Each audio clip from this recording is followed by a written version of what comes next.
自民党、公明党の両幹事長は、政治資金規正法改正の与党案に大筋で合意した。そもそもこの問題は、自民党議員が派閥パーティーの収入を正しく政治資金収支報告書に記載せず、さらに裏金として処理していたことが発端だ。そこで、政治資金パーティーの支払者氏名などの公開基準をどうするのか、という点が注目されていたのだが、自公が取りまとめた内容によれば、公開基準は、現行の20万円超から引き下げるものとし、改正法案に盛り込むとしか記述がない。公明党は5万円超に引き下げるよう求めましたが、自民党が10万円超は譲れないと難色を示したため、現段階では、具体的な金額は決定に至りませんでした政治担当記者。さらに、政党から議員に渡される政策活動費について、現在は公開の義務はないのだが、二階俊博元幹事長が5年間で50億円を受け取っていたことに批判が詰まっていたため、改正案が注目されていた。しかし、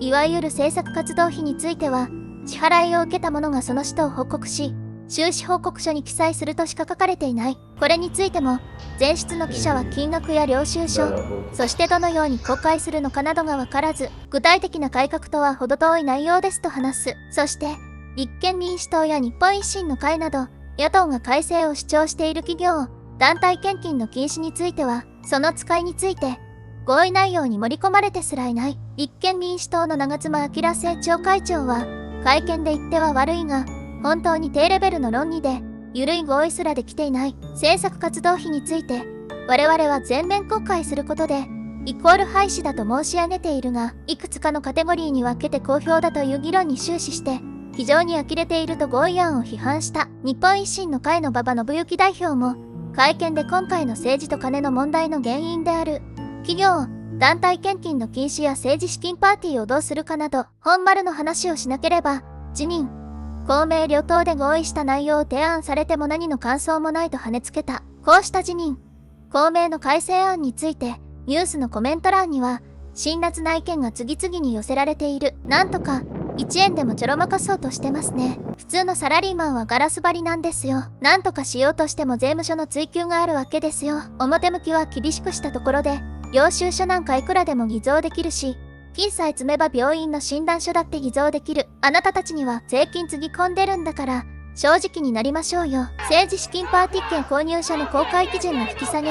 公明党は5万円超から、自民党は10万円超からと折り合いがつかないらしいが、この期に及んで、揉めるところはそんなところではないでしょう。なぜ1円から公開しないのだろうか。それも自民党が5万円と言っているのならまだしも、こんな大きな裏金事件を起こした張本人がこれでは、当然反省もしていなければ、政治資金規正法の改正もまたまたザルだらけに終わるのだろうな。もうこんな与党はこりごりです。政策活動費は大まかな使途を記すことを義務付ける。政治資金パーティー券購入者の公開基準は現行の20万円超から引き下げる。大まかな使途など曖昧そのものです。それに裏金問題の舞台となったパーティーそのものを禁止するものではなく、パーティー券の公開基準を20万円超から引き下げるという骨抜きそのものです。要するに、至るところに抜け道を残しておくことで合意したということだと思います。前明市市長の泉坊実氏は10日、自身の X に政治資金規正法改正、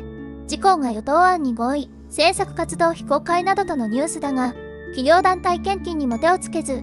やったふりだけの開き直りの与党案にもかかわらず、マスコミは与党の動きを批判もせずに垂れ流し、国民よ、与党にべったりのマスコミに騙されてはいけない、と投稿し、与党案とともにマスコミ批判を展開している。自民党のベテラン議員秘書は与党案は見直した方がいいとし、こう続ける。政治資金パーティー券の購入者氏名の公開基準を、現行の20万円超から公明党案の5万円超に変えると、名前を出されたくない人がパーティー券の購入を控え、単純計算だとパーケ収入が4分の1に減るから、嫌だという論理なのでしょう。しかし、パー券の購入者氏名の公表については、1円以上、すべて公開でいいという自民党議員は意外かもしれませんが、結構いますよ。だから、すべて公開すればいい。自分たちが招いた政治と金にまつわる国民の不信感を払拭する気があるなら、野党案を相当部分、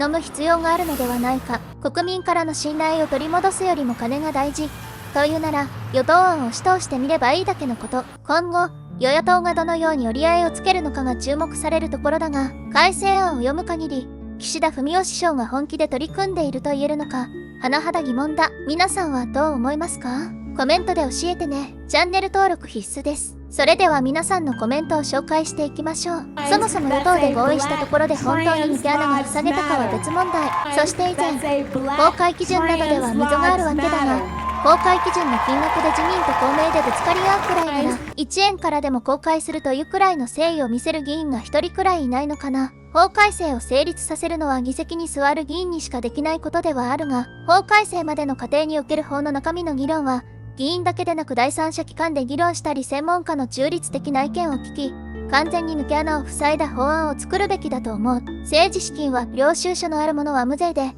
ないものについては課税にできんかね。使途については、秘匿性が必要なものもあるとか言っているけど、まあいろいろあるのは認めるけど、証明ができないんなら税金だけは払おうよ。政治家に一般人以上の倫理観が期待できない以上、仕方ないんじゃないかな。企業献金も、見返りなしに木を出すなどというファンタジーは誰も信じないから、もうやめようよ。逆に企業団体献金をするなら、1円からの収支を公開するのが必須ね。もちろん会計についての最終決裁者は収益者の議員本人で、収支の責任も取ってね。国民に負担を強いているのと同等程度は、当たり前にやってくれよ。政治資金規正法の改正案についての自公の与党案は、形ばかりの改革で全く論外である。この改正案では、本来ならば徹底的に見直されるべき政策活動費や企業、団体からの献金問題に対して何の本質的な解決策も提示していない。政治資金パーティー券の購入者名公開基準を20万円から下げるという表面的なひどい修正にとどまっただけである。政治家が自らの利益と保身を最優先し、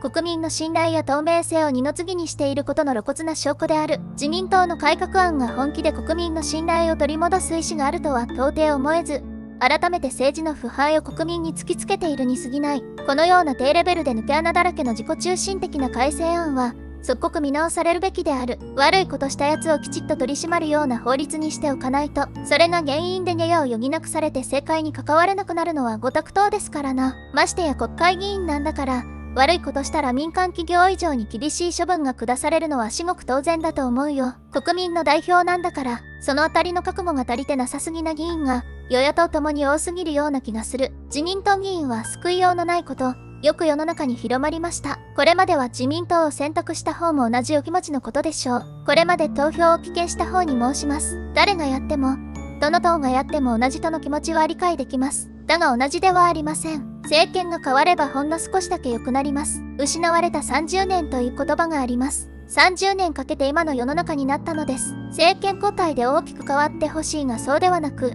ほんの少しだけ良くなり、30年経てば大きく変わりましょう。人の歩みはいつも一歩ずつです。このことを胸に、次は諦めずにぜひ投票していただきたい。愛する人と未来を担う子供たちやはコードを守るために、自民党が与党のままでは、同じどころか悪くなる一方であることを忘れないで。さすがに公明は批判を受けて与党案から抜けましたね。自民の泥船に乗る覚悟はなかったのでしょう。かつては自民の暴走を止めるのが公明の役割でしたが、今ではその役割を果たさず、存在意義が薄れたように思えます。今回の与党案は問題の本質や国民の気持ちが全く分かってないことがよく分かりました。パーティ券で得た資金公表の加減を下げるって、まだパーティ券販売続ける気満々なのが笑えます。岸田さんは自分の在任中はパーティは行わないと明言していますが、それは悪いことと分かっていながら、みんなが忘れた頃に復活させたいという本音以外難物でもありません。誰でもわかる奮発物の案だということを進言してくれるスタッフはいないのでしょうか。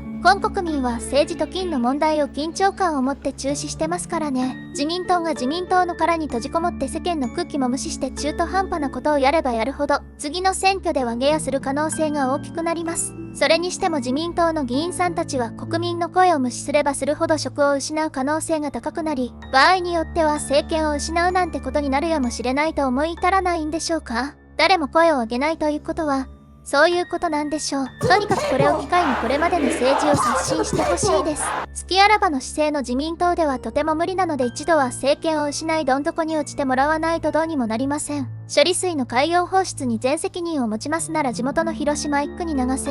岸田文雄、安全ならどこに流しても問題ないし、わざわざ海水で薄めて数十年間流し続けるより、原液を30万トンのタンカー4往復で一気に流した方がはるかに安上がりだ。広島1区の住民も岸田の海洋放出を止められたのに止めなかったのだから矛先が自身に向けられても文句は言えない。そもそも福島に海洋放出したのは単に東北に有力な自民党議員がいなかっただけであり、そこが麻生や二階の地元だったら絶対に海洋放出しなかったはずだ。国民にはうまいこと言って多額の税金を徴収する。集めた税金を補助金という形で業界団体に配布する。配ったお金を献金やパーティー券購入という形で上納させる。上納させたお金は自分たちの懐に入れ、残りのお金を地方議員に回して選挙協力をお願いする。自民党は自分たちに都合の良い仕組みを考えて長い間運用してきたのかな。自民党の組織票を少なくして二大政党制を実現するためには、企業、団体献金の全面禁止、政治資金パーティーの全面禁止